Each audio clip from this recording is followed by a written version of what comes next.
So let's just break down some basics about JavaScript real fast. So we'll say I'm calling this function practice. This function is going to take in, let's say 5 parameters. We're going to say it's going to take in reps, sets. It's going to take in time. It's going to take in laps, and it's going to take in steps taken. So we have a function here, has a lot of parameters, right? In this function, these are we're just reiterating some things. So these are called parameters, right? These can be whatever they are. We don't know, like this is our first time building. We're not really sure what these are if this was our first time looking at this, but if we're looking inside the function, ways that we can tell what these are. So if I say reps dot dog is now equal to the string, or I don't know why it would be dog, but you bear with me. That's not as important as what we're trying to accomplish here. So if I say reps.dot is equal to Michael, what do we know about reps?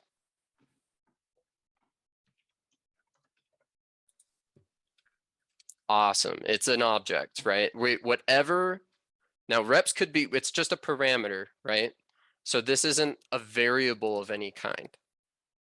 So this isn't being declared anywhere. This is just it's a placeholder. That's what a parameter is just acting as. So we just know that based off of what's inside of this function, reps.dog, dot notation, this has to be an object.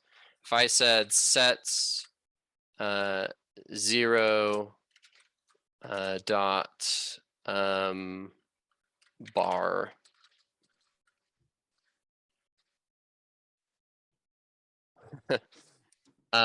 so what is sets?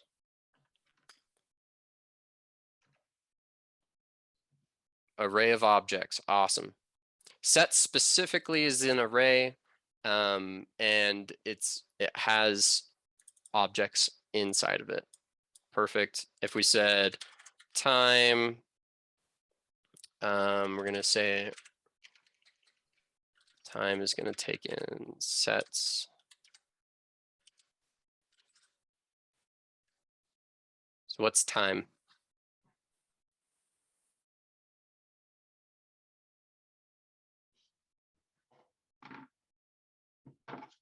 Yep, function. Yep, so this would be considered a callback, right? It is a parameter that is actually a function. So, and if we said laps is equal, if I just put laps and steps taken here, just as the last two, if those are just like that, what do we know about them? This isn't a trick question, but just like, what do we know they can be or can't be? Variables, they could be variables, perfect.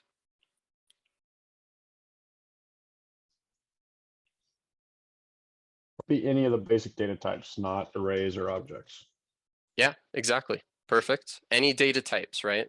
These are not invoked. That's really how we can distinguish which of these parameters is a function or not, right? Some of them are invoked. Well, just one of them. Time is invoked, so that has to be a callback. So it's being passed, practice the function is being passed a function. So if we were to just invoke practice here, and we were going to pass it this, we would need to pass it a object. It's the first parameter. We need an array for the second parameter. We need a function, right? And we could just do an arrow function here.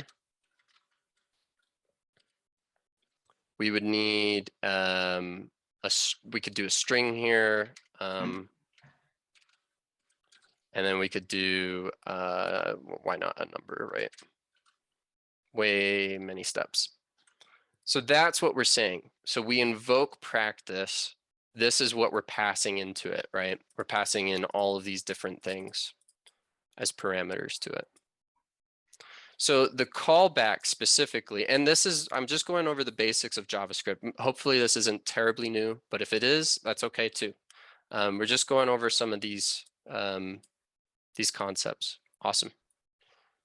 Any questions? Does anyone have any questions? Things that are in your mind right now about this?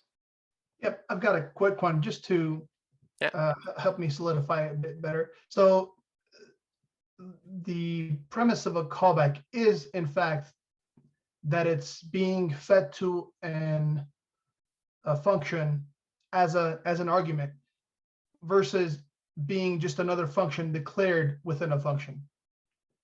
Right. If that makes any sense. It does. Yep. Yeah. Yeah. Functions can declare functions inside them, right? Obviously, that is something that we can do. But we can also pass in a function as a parameter, right? So we can do both of those things. But No, we're only not. one of those is a callback, right? Right. Yep. Okay. Because if we're declaring a function, it's just a function declaration. It can be a callback, right? I mean, you can make it a callback, but like if you pass in that function into another function, that's when it becomes a callback, right? We start getting into something called callback hell when we start nesting functions within functions within functions. But yes, so any function could be a callback if it's passed as a parameter to another function. All right. Cool. So let's look at a little more complex. This is taken from, and I'm just pasting this in. So this is taken from a backend project here, and I'll just comment this out for now. So this is right off the bat, this is a ton of code. And I just want you guys to know, when you get a job into the workplace, you are going to see files that maybe look as scary as this, and you have no idea what the heck most of this is. And that's okay. Some of you haven't started on Node, or you haven't gotten that far into the course, maybe. I'm just saying there's a way to break everything down. And that's all we're going to do today. We're just going to break stuff down. We're just going to pick one of these. I'm going to go to the very bottom. And we'll pick this guy right here. So the first thing I want to mention, when you get a big scary file like this, there's these beautiful arrows that can collapse all of your functions. And you'll find that in your VS Code as well. And look at that. That is so much easier to break down. So we just know that we have a bunch of these functions, right? We have router, which looks like it's an object with something on it called patch, which is obviously a function because it's being invoked. And this is the whole invocation of the function. So we know that inside of a function, there's going to be these commas that separate our different parameters, right? So like we had up here, we have these commas which are separating our parameters. So how many parameters does patch have? And what are they?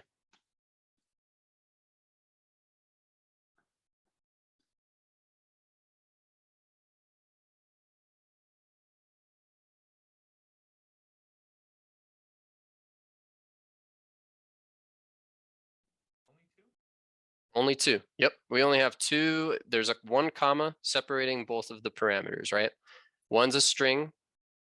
Perfect. Thank you. Thank you for responding. And so we have a string here, and we have a function, just two parameters. So patch is a function that requires two parameters. One is a string, and one is a function, right? Now you'll notice this isn't an anonymous arrow function. This is a function declaration, right? So we're declaring it right here. So another way to do this would be to declare our function out here, right? We could say function Bob, and function Bob's going to take in rec, res, and next, and it's going to do something with those. rec, you know, those parameters, right? And then instead of declaring it here, we could just call Bob, right? Those are the exact same thing, right? I mean, obviously not, because this function that I just deleted actually had stuff inside of it. We'll get to that in a second. All right, so this, I just want to let you guys know, this function here, this is equivalent to your anonymous arrow function. It is, that is what it is. It doesn't have a name. It's very similar to this arrow function here, where we just have it declared right inside. All right, so question, how many parameters does our anonymous arrow function inside of patch have? This is really fast. 3, thank you. 3, and do we know what they are yet? Do we know what these are? No. So sorry, that was a silly question. Of course, no. So I'm gonna just open this up here, and I want you guys to find rec, find res, find next, and tell me what they are. So all 3 parameters. When you find them, just put it in the chat or unmute and let me know what it is.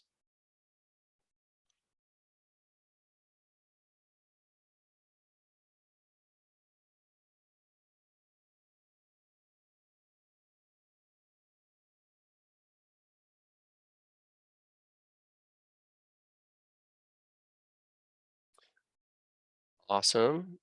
So we have some thoughts here. They're all objects. Cal says objects. Next is a function, Andrew says.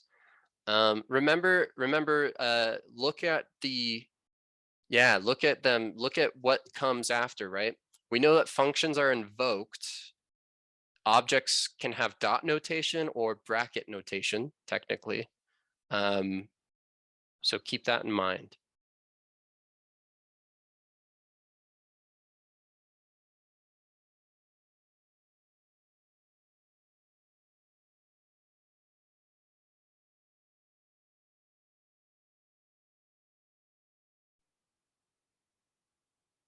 Yeah, I think that's, so I'm gonna just highlight rec real fast. So rec has dot notation, right?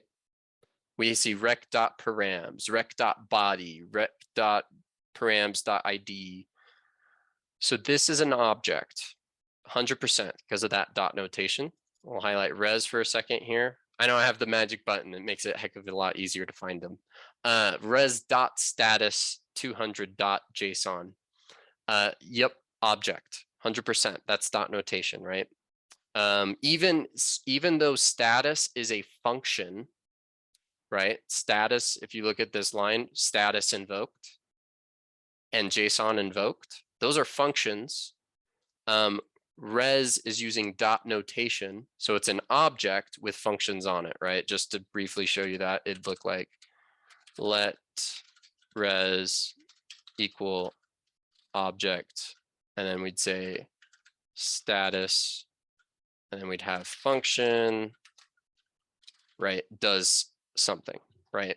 So res dot status invoked, and then we're feeding it a number, so we just put like number here, and then it does something with that number.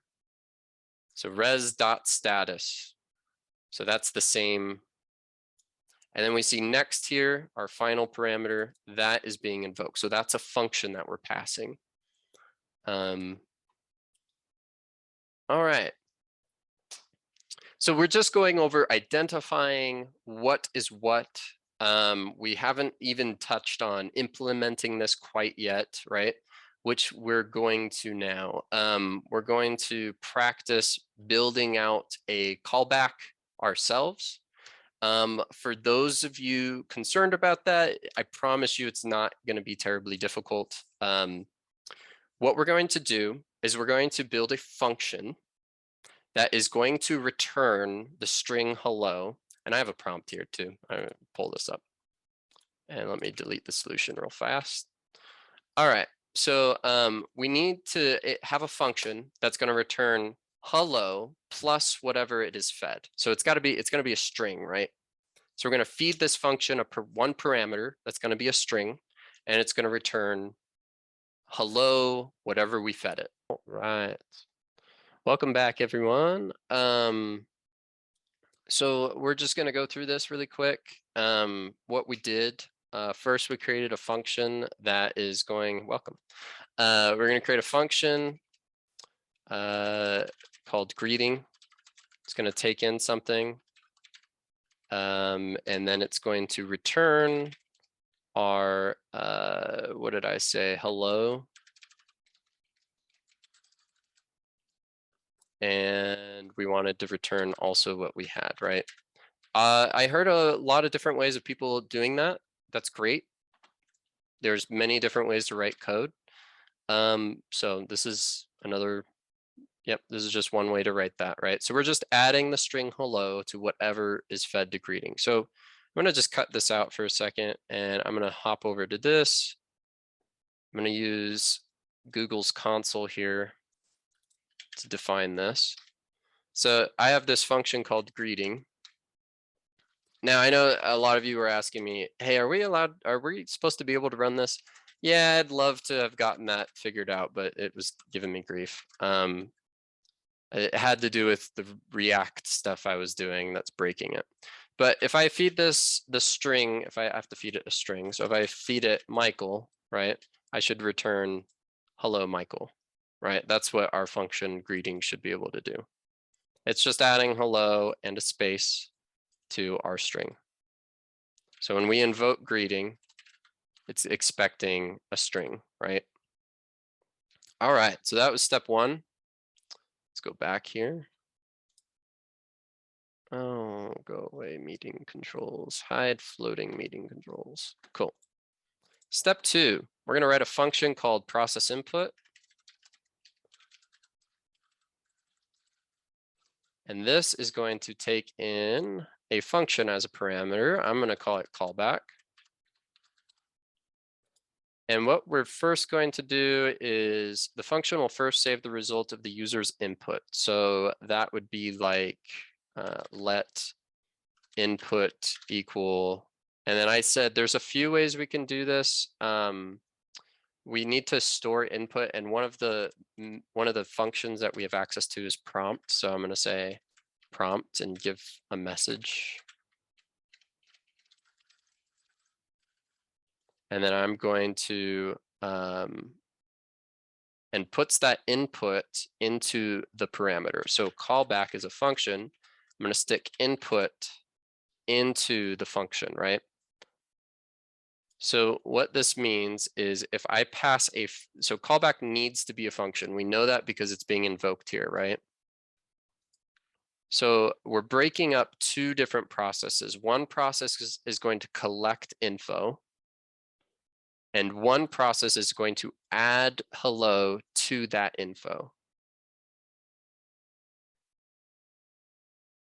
Is there closure happening here?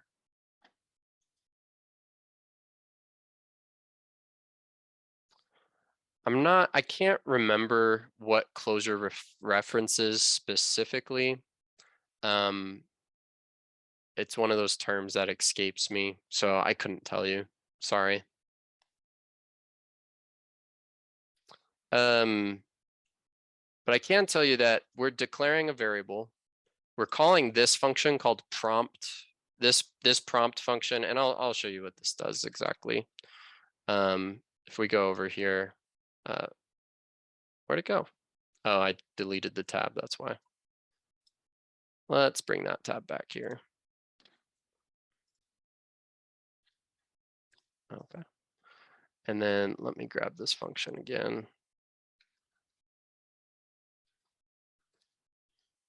And then I'll grab this function called process input.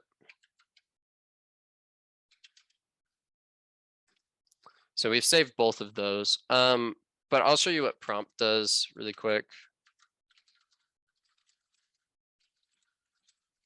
If you've never seen this before, it's a function that you can run, and you notice nothing happened in the console. It's because it's actually happening on our web page. So this is what prompts does. It is basically an alert, you know. So we're entering name here and it takes in some input. So when I type something in here, it's going to be saved to that variable that we gave, right? So prompt will return that string that I typed in. So this is going to return that string. It's going to save it to input. We're going to put that input, that string, into technically greeting here, but you know, we'll just demonstrate that. So if I say process input invoked, I need to pass it a function greeting, right? So now when I run this, it's going to specifically, it's going to throw up this prompt. I will say Michael, we'll click into it and then type Michael and hit OK. And I don't have anything that's displaying that in the console or anything. So if I maybe redefine this as a console.log, you know, return hello plus string inside of a console.log, that would show us something. So maybe I should do that. Or I guess I could do alert. We kind of follow what we're doing here. So that will display on the screen. And then I'll call this greetings because I've already declared greeting. So anyway, so I'm just kind of showing you guys what this would look like. I need greetings. All right.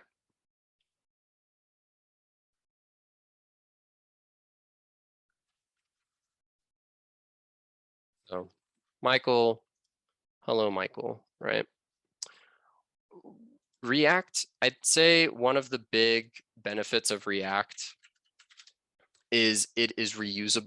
It brought reusability to the table. So you have components you can build, basically your HTML and your JavaScript, and you can reuse things over and over and over again. And so what we're talking about when we say render props or rendering children, basically what we're doing is we're creating a template and we're saying, hey, this microservice, we can reuse this now over and over again. And we don't have to, you know, build it out many, many times. When you're building out an application, I'd always think of like, what can you reuse? Like, for instance, we're even looking at React's page here. We see like these little boxes here. I bet if I, yeah. So we can see like this box here and this box and this box are all the same. So this is probably just one component that they reuse several times. They're just putting info into it.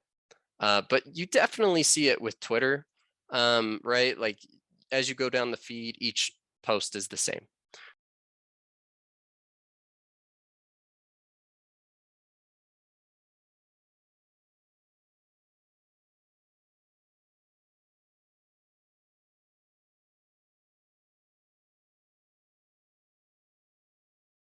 This is a really simple view, obviously, right? We only have an input box and a button. Ultimately, just to describe what this exercise does in the future, you type into an input box, you click submit, it saves that data to the database, you pull that data from the database, you post it in a list underneath the input box. So everything you type in is stored in a list down here below right now, right? So we have this form here, which we don't care about. And then we have the handle components, which is being rendered below the input. Now, this is one of the many ways we're going to do this. We're going to do an inline map function. We're going to do a component. We'll do a render props, and then we'll do children props. We'll show you these all do the exact same thing. So this is the function handle components. It's mapping over information. This is an array. So this, we're just mapping over an array, and I don't like the way that's set up. We'll just say item .id. So, all right. So this map function is going to go through every index of the array. So every object, so it's going to be an array of objects. So it's going to go through each object of the array and return a div with an h1. We're erasing serverInfo and we're replacing it with this serverInfo. So we're basically acting like we have this data already. And then maybe instead of item.text, we'd say name, because there isn't a, on these objects, there's nothing called text. We have ID, name, age, and occupation. So maybe on line 67, instead of item.text, we'd say item.name. All right, so we're gonna show, I'm gonna go through a couple of ways to build this exact same thing. So this is one way.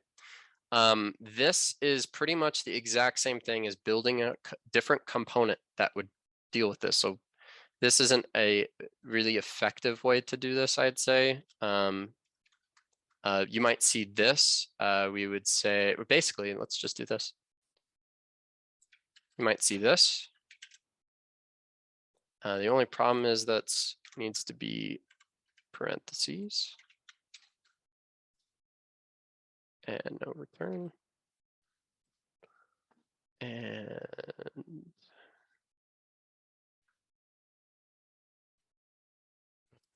you.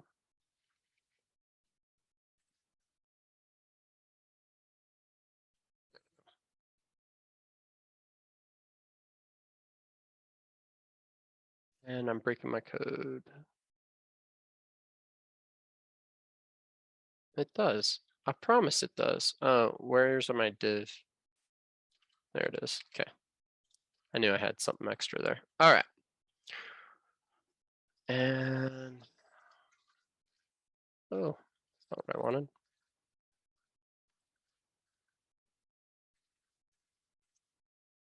All right. These are both doing the exact same thing, right? The return part on line 73, what function is that a part of? 73. This, great question. This is a part of the app function. So app, yep, app has one return. Now, this is where that arrows comes really in handy, right? So if we close everything up, we have variable, variable, function, function, function, function, return statement of app. Right, the return section for our app function is going to have all of our HTML looking stuff, right? Okay. However, you'll notice on 81, I'm calling a function handle components, which is returning, it's returning some HTML. You can totally do this, obviously. I'm doing it. So you can do this. And this is essentially the same as, well, it is the exact same as this, as you can see over here. We have Mario, Luigi, Peach, because that's what this does. And then this maps over it, Mario, Luigi, Peach. And I'm going to show you another way to map over it. We are going to make a whole nother component. I'll make a folder for components. I'm going to make a new component called, let's say card.js. Why not? RFCE. I'm going to, whoa, there we go. And then I'm going to literally copy and paste this function, put that, I need my curlies. So this would be the exact same, except there's a problem here. The first problem is I need to import that file, right? So import card from components card, and then I could put it down here. So we can just, I don't want that. There we go, card. So the reason that's going to break is because card doesn't have server info. Okay, this is the correlation. So we have card now. Card is a function, right? Card, the function, does not have access to server info because it's defined in this function. All the way up here, sorry. This is a big mess. I wish I could make it smaller, but I don't want you guys to not be able to see it. So I'll do this. All right. There we go. So server info is defined here in app, and card does not have access. So a way we can pass things to the card function is using props, right? So we could say server info is equal to the variable here, server info. And then there's two ways you can do this. One, you can put props here, which is an object that's being passed to card, and we can access stuff on that. Or we can just destructure that object by saying car or server info. So both equally valid things that we can do here. Let me put that there. And then let me take a look at this and see what I'm doing wrong, because I just did something. Server info.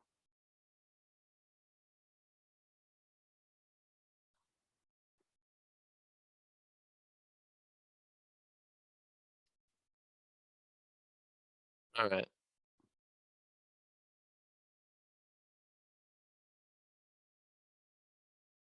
Expecting a comma here. What did I do? All right, so we have our map function.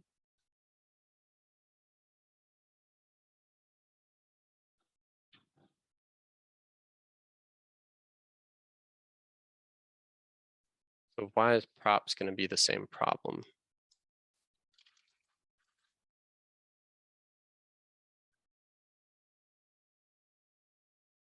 Oh, that's why. So the reason we're getting an error here right now is because it's React and everything needs to be inside. You'll notice our error is saying expected comma, but it really needs to be, this whole thing needs to be inside of a parent thing. So you can put a div here. I'm going to use a fragment so I don't add extra HTML. So everything in your return statement needs to be wrapped in some HTML element. So that's why we're getting that error.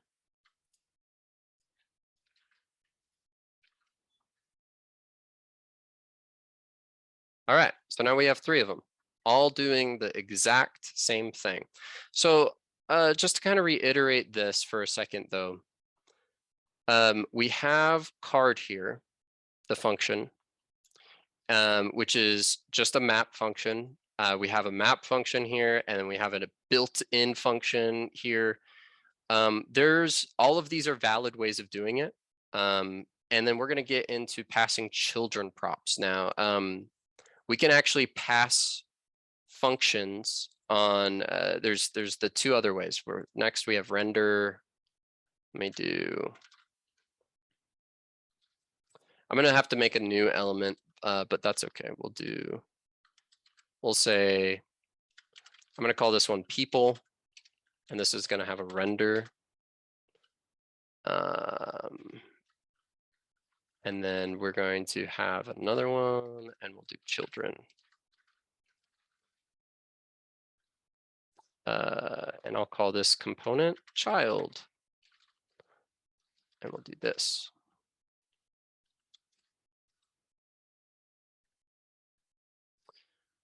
All right.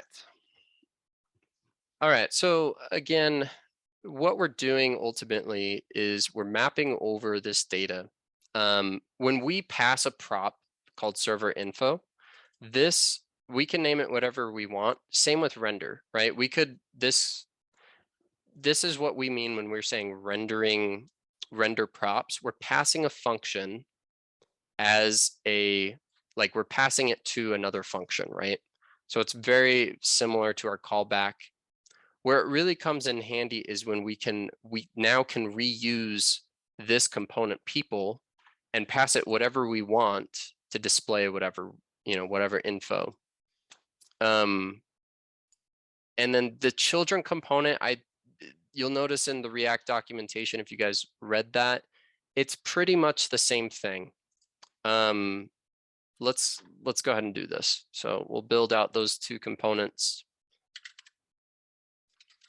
People.js and child.js.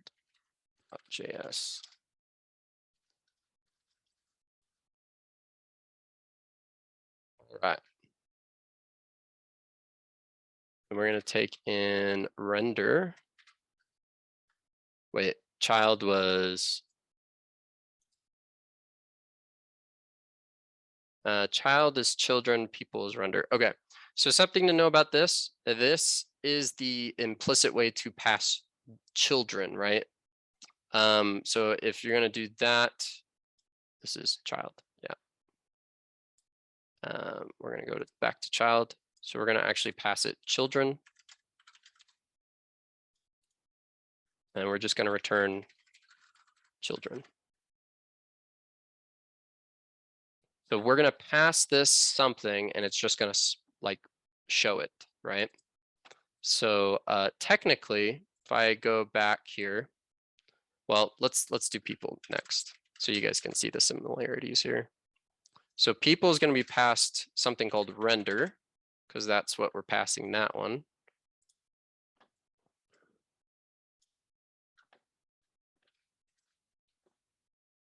All right, so people is going to be passed render, and then we are going to display render. Right? So render is going to be a function, right, that we're passing it. So this was passing a variable. This one's going to be an actual function. And what will that function be? You guessed it, this guy. Except we need to import people and child into app because currently they don't exist. And child will also be passed the same function. And then let's import those real quick. Oh.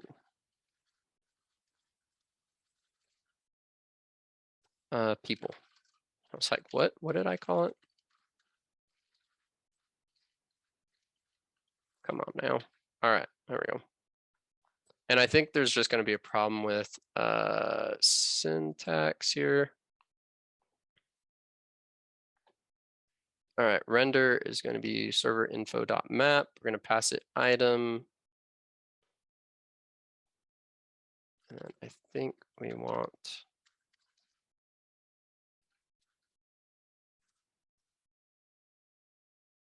Okay, wait, let me go to render here. Render's already in curly, so we don't need that.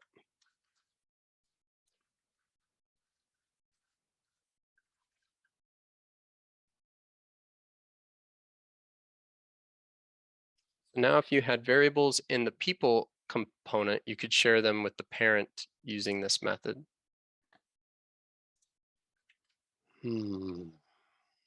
No, because people is being rendered inside of app.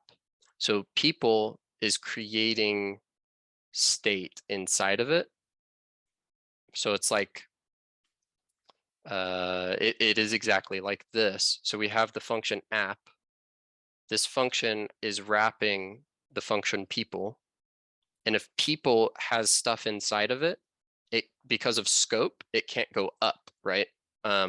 If it's declaring stuff inside here, then app can't get access to it. But if app creates stuff, it totally can pass it down to a function that's being called inside of it.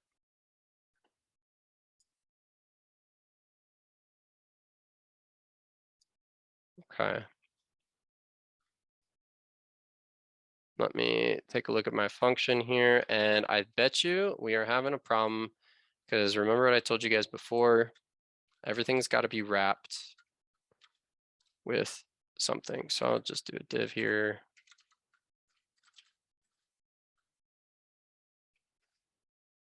Come on now.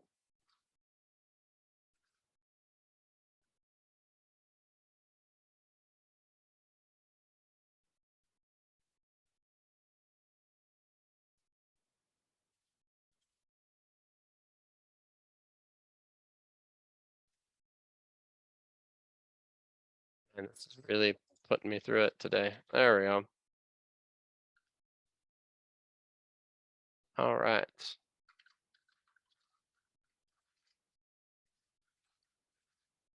There we go. All right.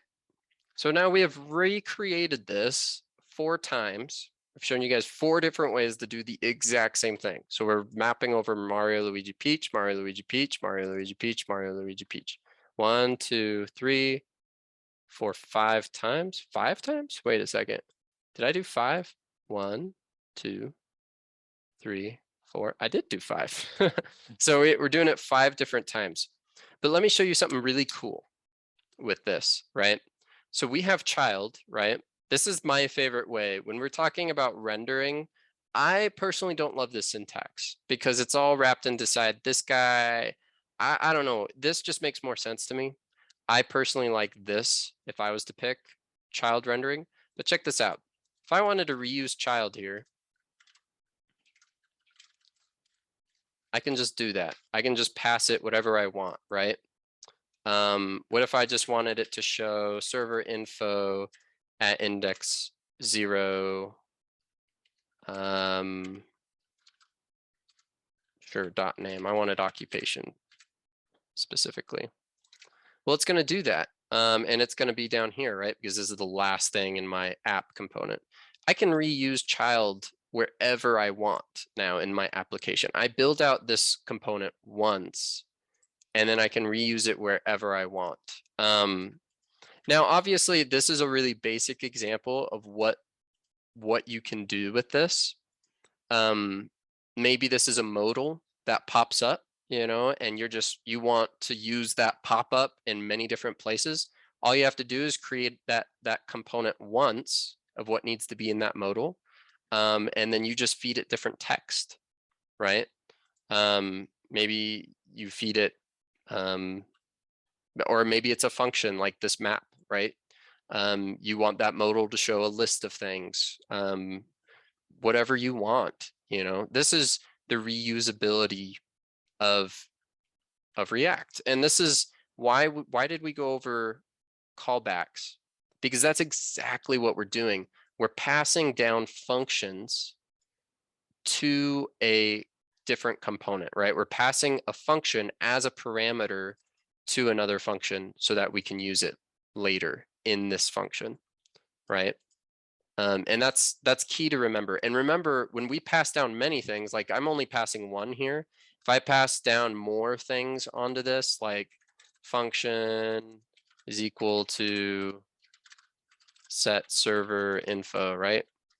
We can pass down many things. And then you just, this is card.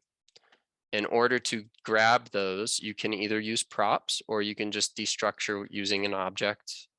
And just like that, right?